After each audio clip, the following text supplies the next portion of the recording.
Hello there, people of the internet. We're bringing you a Q&A today. So we have a lot of questions from you guys.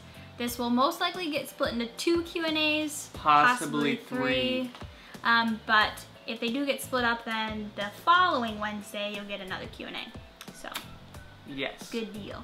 Schmeevers always wants to get up. As soon as the camera's on. As soon as we start talking to the camera, not the vlog camera. Only this camera. Just the DSLR. Let's get started because we have a lot of questions. So the first question comes from Ashley Harvey, and she asks, what do you guys do for date nights and how often do you have them? Not very often. No. They should be more often, but they aren't. I think we try to aim for like once a month. Yeah. Pretty much. Most of the time it's just we go out to dinner. Like a sit-down restaurant, not like a Chipotle. Because as you know, we go there a lot. And I think also important thing to remember is we're a married couple with no kids yet, so we don't need as many date nights. Obviously, once Revelyn arrives, then we'll probably make date night more of a priority.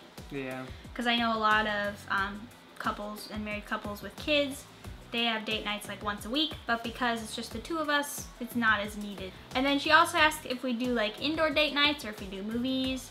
We don't really go out to the movies. I think we were talking about that the other day. Yeah, we haven't been to the movies in a while. Our date nights are pretty much always food oriented. Yeah. We love food. Yes, but we do order in food a lot. You guys may know that we order Olive Garden in a lot of times because, I don't know, I just like doing that. And so we'll like watch Netflix or something. So we do watch like something on our date nights if we're at home, but we don't really go to the movies that much. Movies are expensive. Yes, they are. I don't know what it is everywhere else, but it's like $10 or something like that. A person, yeah. It's ridiculous. So I am going to address to you guys that there were a bunch of questions about when we first met, our relationship when we were dating, how long we were dating, how long we were engaged. And we have answered all that in our proposal relationship story video. So if you guys ask those questions or are curious, because we know we have a lot of new people, I'm going to link that video down in the description box so you guys can just go ahead and watch that and get all those questions answered. Yes. Yes. The next question comes from Brittany Fleming, and she asks, what advice would you give to someone with low self-esteem? That's a good question. Yes. That is something that we've both struggled with in the past. I guess the biggest thing would be to just remember that everyone struggles with something, and this is what we've talked about before when we address comments and stuff, that everyone struggles with something, so don't feel like you're alone in that self-confidence issue or that struggle that you're having, because guaranteed there are a ton of other people, probably people that you see daily, that are also struggling with the same thing.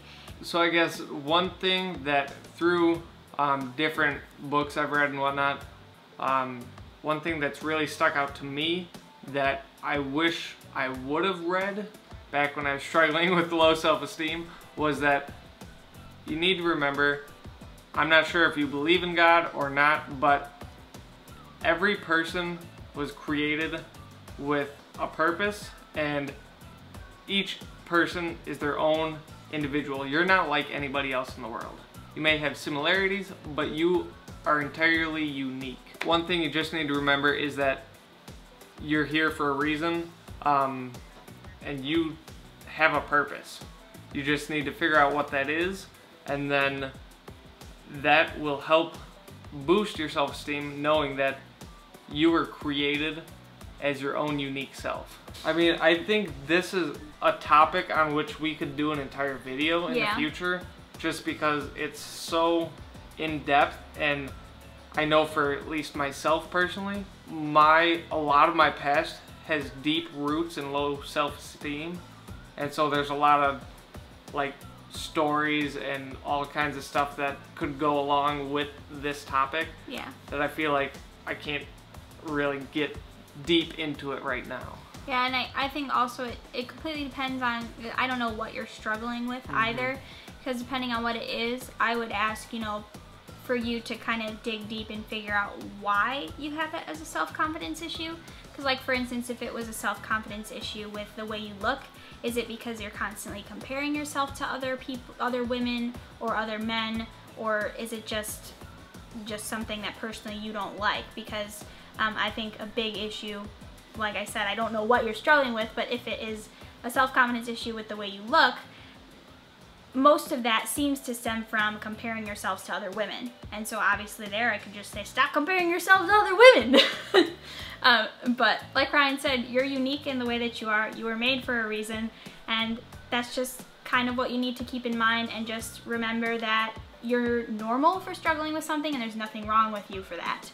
It's just something you kind of have to push past, I guess. Yes, and I can guarantee it, it's a low spot in your life, and I totally get that. Mm-hmm. I've been there, but it will pass. Yes. Circumstances will change, and you'll be able to move forward. Mm-hmm. And just remember that. I think that's one of the biggest things, is you just need to remember that it's not going to last forever. So that's where we're going to end with that. This is a very difficult question to answer, mainly because I don't know what your self-esteem issues are with currently. And note to self, I really haven't looked at these questions, so we're just answering them right off the top of our heads. Okay, so this comes from Shattered Glass 333, and he or she, her name is Christina. She says she's got 3 questions. 1, when you were both younger, what did you think about wanting to be when you grew up? Which we answered that yesterday. Mm-hmm. Yes, so you guys saw that one.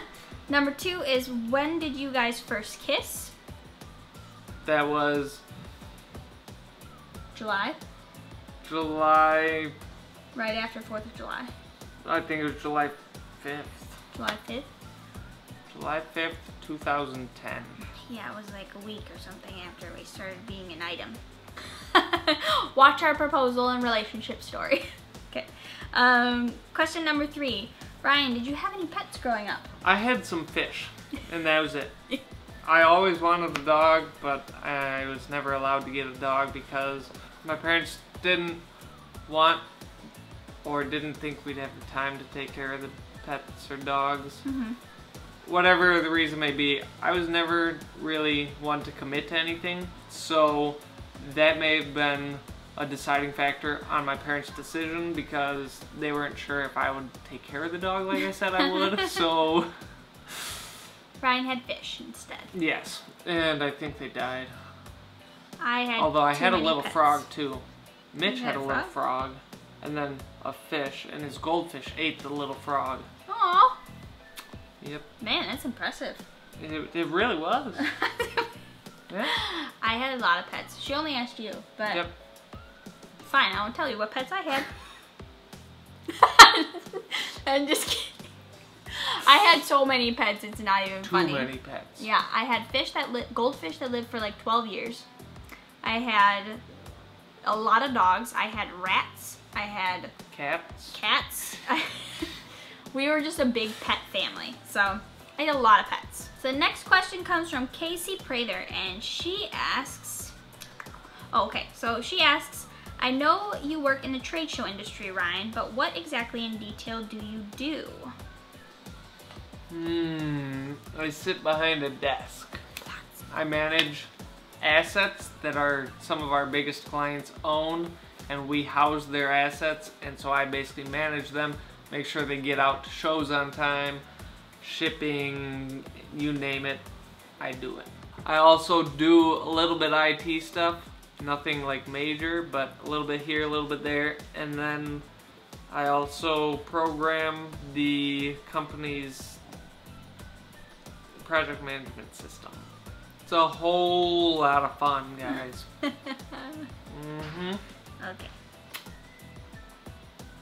So the next set of questions come from Shelby Holer, and her first one is, Ryan, do you plan on cutting Revlin's umbilical cord if you're able to? I think so. He didn't even really know that he was supposed to. So, yeah? Sure, why not? Sure.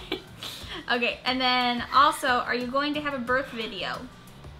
Yes. Which, yeah, we did answer this in a Q&A like several months ago. But yeah, it will be part of our daily vlogs. You're not going to see a ton of stuff, but it will be very cleverly edited together. But you guys will be coming along with us in the journey of actually like getting her here. So yes, it'll probably be similar to Cullen and Katie's or birth Samika. vlog. Yes. Cullen and Katie's birth vlog or Samika's birth vlog. It'll be similar to something like that, basically. Yes.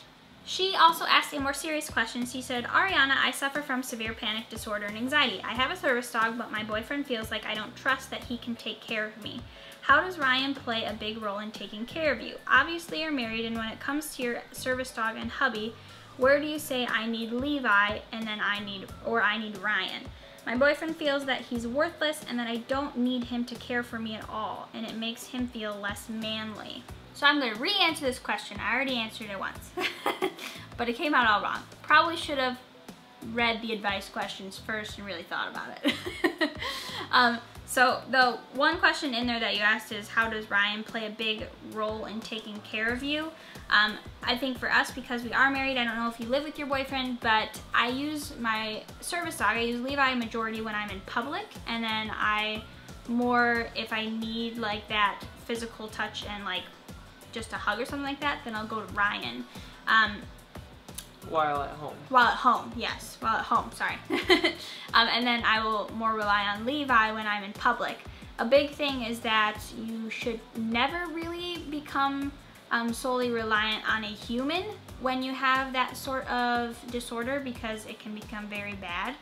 I had that issue with a past relationship, and it's, trust me, it's something you don't want to go to. But obviously feeling like your boyfriend can take care of you is something that's very important to him. So maybe you need to figure out kind of a middle line so that you can go to him if it's possible and you don't need to go to your service dog. Obviously, I don't know the extent of your anxiety and your panic attacks, and if only your service dog is able to stop them, or if he can. I also know that for me personally, when I'm going through anxiety and panic attack issues, Ryan has to ask to hug me. He can't just come up and like grab me, because that can make it worse. And it just makes me frustrated and angry. So he always has to ask if he can hug, or I'm just become very upset. So I guess the biggest thing is if it's maybe try in smaller settings when it's not like huge crowds, is try maybe just asking your boyfriend for a hug if that's something that will help you. But again, if only your service dog is honestly able to help calm down your anxiety and your panic attacks, and your boyfriend just can't, maybe it's just a conversation you need to have with him that it's not something wrong with him. It's not that he can't take care of you. It's just a very deep issue, and sometimes there is just one specific thing that can help. But definitely for him, feeling like he can take care of you and stuff is an important aspect. So maybe try letting him do that in other ways other than your anxiety and your panic attacks. So I don't know what that would be, because I don't know your relationship, but maybe figure out if there's some other aspect in your relationship that could help him fulfill that need that he needs to do. Very good advice. That advice was way better than the one before. You'll be thankful I didn't include that one. So Britta Gabriel asks, what music, artist, and genre do you both like to listen to? I don't know. Perspective, we listen to on iTunes Radio. The two radio stations we listen to most are Boyce Avenue Radio and Ed Sheeran Radio. Ed Sheeran. Sheeran. So one of those is a YouTube band, and the other is obviously not a YouTube band. No. Yes. So but that's like the style of music that we most often listen to if we're cleaning or something like that. Yep. But we listen to a lot of stuff. So. Yeah. Then she asks, are you guys more of a night person or morning person? Night person. Night person. I wish I was a morning person too. Yeah, but I don't know. I like to stay up late. Me too. I'm not a morning person at all. But my perfect situation would be if I could stay up till 2 in the morning and wake up at like 5 or 6. That'd be perfect. I would love it. Because I love being up early in the morning. Sorry. I love being up early in the morning because I just feel like I'm so much more productive and I get a lot more done. But at the same time, I love staying up late. I don't like going to bed early. No. That's why it'd be perfect if I could just get like tiny like 3 or 4 hours of sleep a night. It would be awesome. But it doesn't work like that. Then Britta also asked, what is your favorite season and what is your favorite color? Ooh, Favorite season? Mine's fall. Mine's gonna be spring, summer, and fall. Everything but winter. I don't like the cold. I love winter for the fact that it's snow on the ground, and I love like waking up early Saturday mornings and looking outside the window, and it's just nice and snowy, and it's nice like that. But I love the warmth, and I love like cool nights that you can have a bonfire and stuff. So that's where like the spring and fall come into play. Yeah, mine are fall and spring. I cannot stand heat, like too much heat, forget it. And because it's Chicagoland area, it's very humid, and I hate humidity. And then winter is just too cold eventually. Yeah, it's like the very beginning of winter, I'm like, oh, this is nice, and then I'm like, okay, go away. But fall, I absolutely love, minus the fact that it gets dark early. Yeah, and then it gets dark so, like right now, it's like getting dark at like 7 o'clock. And that's something I love about summer, is that the sun is still shining until like 9 o'clock at night. Yep. It's awesome. And favorite color? My favorite color's always been, well, it was green when I was younger, then it was blue, but now I'm just like I love neutral colors like black and white and the gray scale. It's perfect. If you ever notice, majority of the clothes I wear are blue. But that's how I think they look best on you. I like blue on you.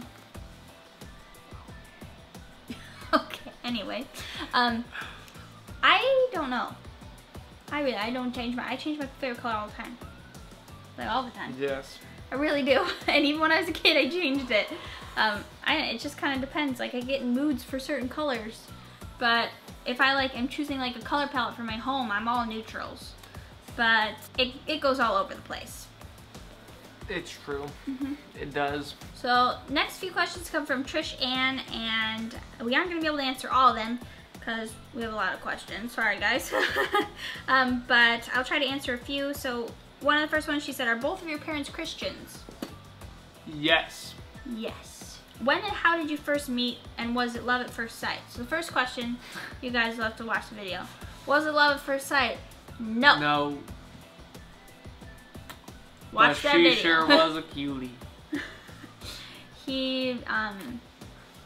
I was a loner at that point in life, and she tried to say hi to me, and I just, Yeah, I thought he hated me for no reason. so watch our proposal relationship story, and it'll all make sense. She also asked, what do your mentors do? Which we have mentors that we talk with. One is basically like a stay-at-home dad, but because he got bored, he works at his son's school. Yes. He works with like the special ed students at his son's elementary school. Yes, and then she works for a candy company.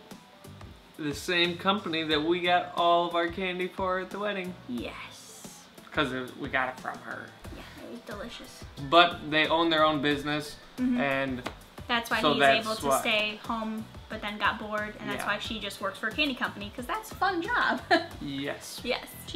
Then she asked, the church you were married in, is that the church you attend? Yes. It is indeed. It is indeed. Then she asked, how do you resolve How do you reserve the conflict? How do you resolve conflict in your relationship? We don't have it. That's a lie. See this conflict right here. We don't really have conflict. I know, like that, it's not like a, I'm so right.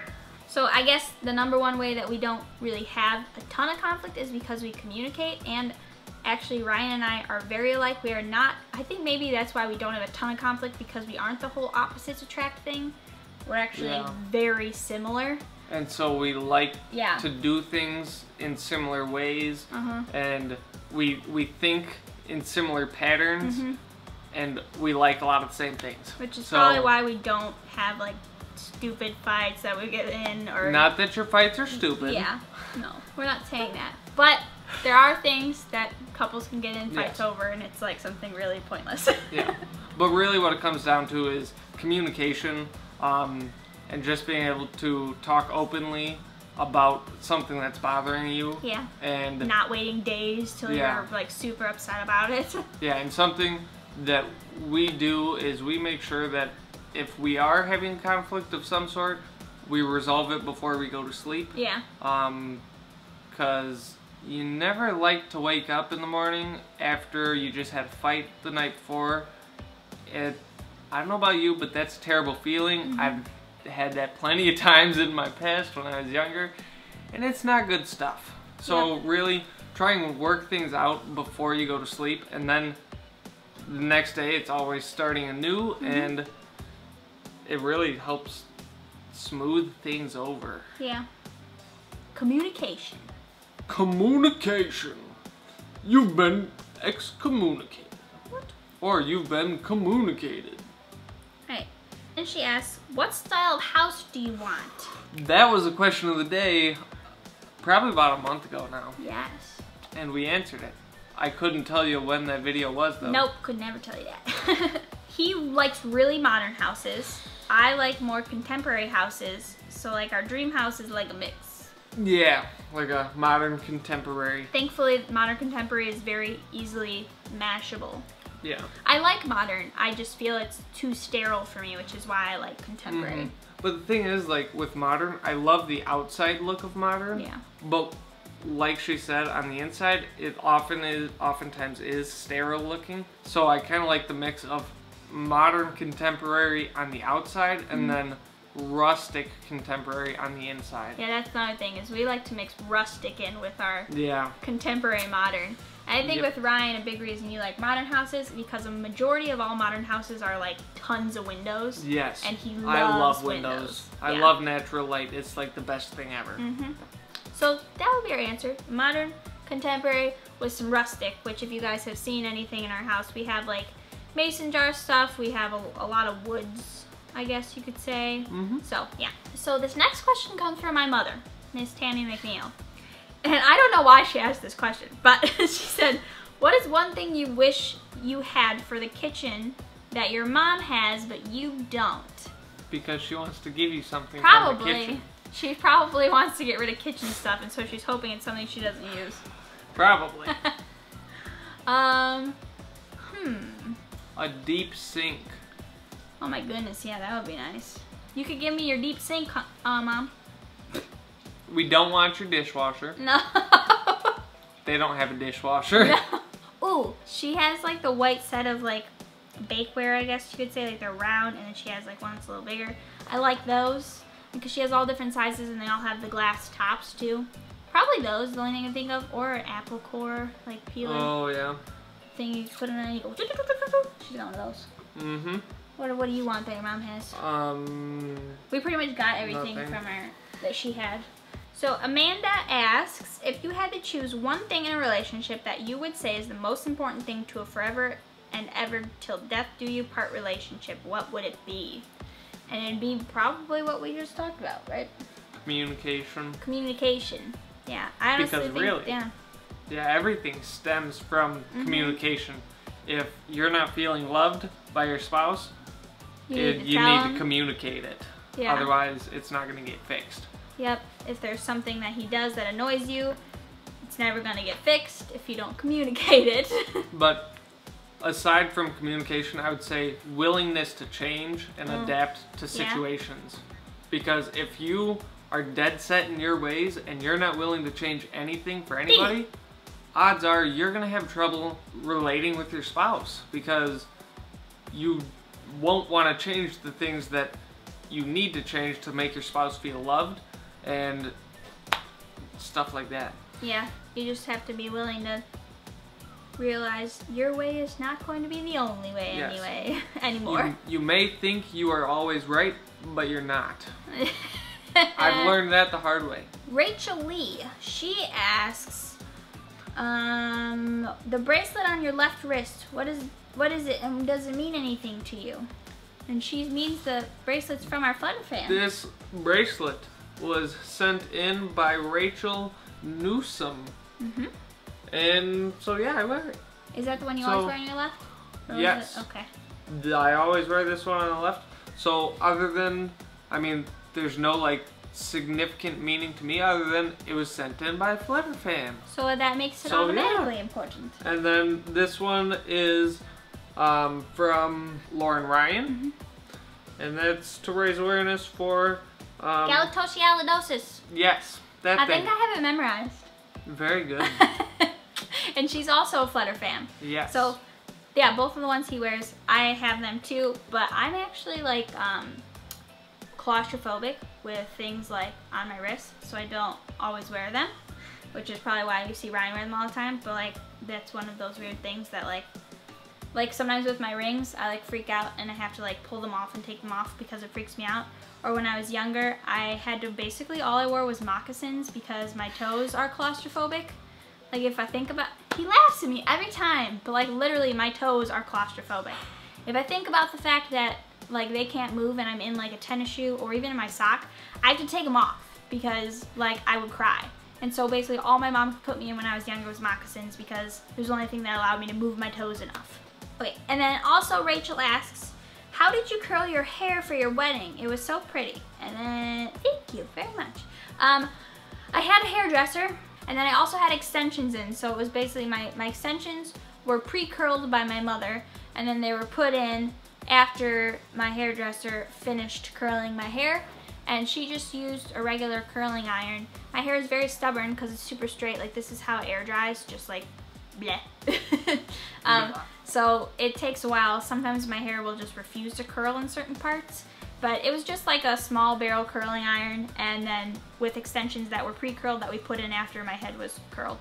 And then the braided like headband that I had was actually 3 extensions braided together and then just clipped in around. Snake egg. Very fancy. Yes. Oh, and she said, what is your favorite candy? Ryan loves this question. It's a tough one. He loves candy. I love almost every candy out there. Like, especially sour candy would have to be my favorite kind. Sour gummy worms. As for specific candy, I can't make up my mind on that. There's too many good ones. My favorite are Take Fives, or what are the ones with the chocolate and you break them off, they have caramel and milk? Carmelos. That's what they are. Carmelos or Take Fives, which is not a normal one that's said, but I love pretty much anything with chocolate and caramel. And I think a Take Five is chocolate, pretzel, caramel, peanut butter, or there might not be caramel, I don't know, but those things are delicious if you have not had them. What's your favorite? I said I can't make up my mind on a favorite. Anything sour candy. Yeah, sour candy is the way to go. Yeah.